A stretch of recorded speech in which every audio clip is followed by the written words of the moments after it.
Bir daha salamlamaq istəyirəm sizi. Bir daha olaraq qeyd eləmək istəyirəm ki, hüquq mühafizə orqanlarının, xüsusi xidmət orqanının və baş mütəşəkkil cinayətkarlıq mübarizə idarəsinin hər hansı bir application'a fərq edən bir ABB, tam WhatsApp, AMB, Araz və s. axır Sima müdaxilə ilə bildiklərinə görə bu şəxslər 102-də küllü miqdar rüşvət vermişdilər ki, Azərbaycan dövlətinin, Azərbaycan dövlət başçısı möhtərəm prezidentimiz İlham Əliyev cənablarının və ailəsinin düşmənləri olan şəxslərin izni itirmək məqsədi ilə Baş Kibercinayətçilik Mübarizə İdarəsinin yaradılmasında və Azərbaycan dövlətinin əleyhinə olan bir qrup şəxslərin narkotik dövrəsinin idarə olunmağının rüşvətini yeyiblər 102 xidməti.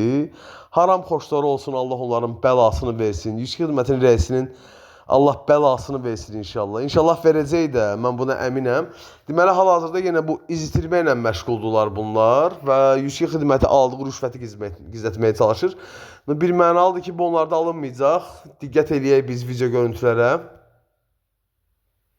Daim yenilənib təkmilləşən əziz vətəndaşlar, qarşılaşdığınız hər hansı məsələ ilə əlaqədar təşəkkür, təklif və şikayətiniz var, Nazirliyin 102 xidməti zəng mərkəzinə, internet saytına, sosial şəbəkələrdəki rəsmi səhifələrinə ünvanladığınız müraciətlərlə kifayətlənmək istəmirsiniz.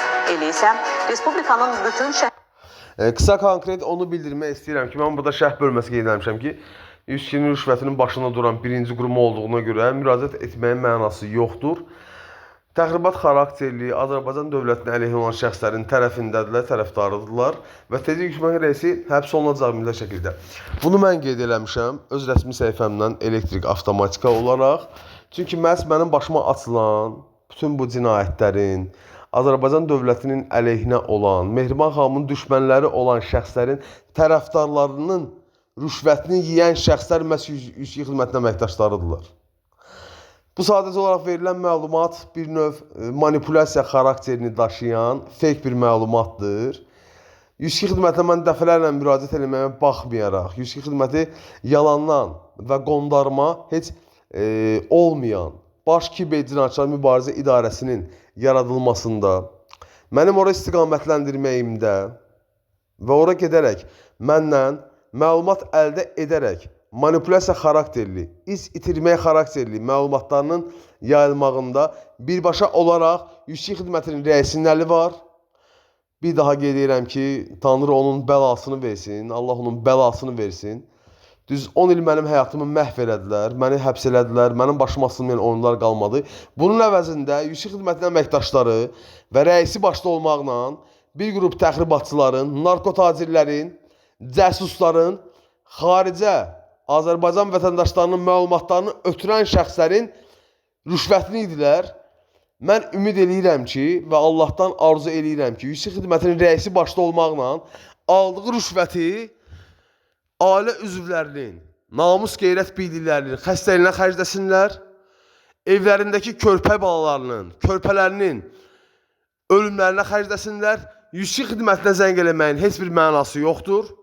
102 xidməti təxribatçıların, narkotacirlərin, cəsusların, dövlət xainlərinin, Mehriban xanımın və prezidentin düşmənlərinin rüşvətini yeyiblər, heç halal yeməsinlər inşallah. Bu sadəcə olaraq manipulyasiya xarakterli bir məlumat yayımıdır. Hansı ki, bu şəxslər istənilən vaxtda sosial şəbəkələrə müdaxilə etməyi bacarırlar. Çünki hüquq mühafizə orqanlarının hər hansı sosial şəbəkə ilə dövlət müqaviləsi olduğuna görə bunu rahatlıqla eləyirlər. Buradan səslənəm 102 xidmətinin rəisinə, mən Azərbaycan vətəndaşı olaraq sizin mənim ailəmə qarşı, mənə qarşı törətdiyiniz bütün cinayətlərə görə məsuliyyət şəxs olduğunuza görə rəisimiz həbs olunacaq və həbs olunmalıdır da. Gedəcək uzun müddətli 9-cu koluna həbsə. Mənim tələbim də bundan ibarətdir və sizin 102 xidmətinizin rüşvətxor, korrupsioner, Azərbaycan dövlətinin əleyhinə olan şəxslərin rüşvətini yeyən tərbiyəsiz əməkdaşlarımız mütləq şəkildə həbs olunacaqlar. Mən bunu sizə əmin eləyə bilərəm. Hər rayonlarında yerləşən polis idarə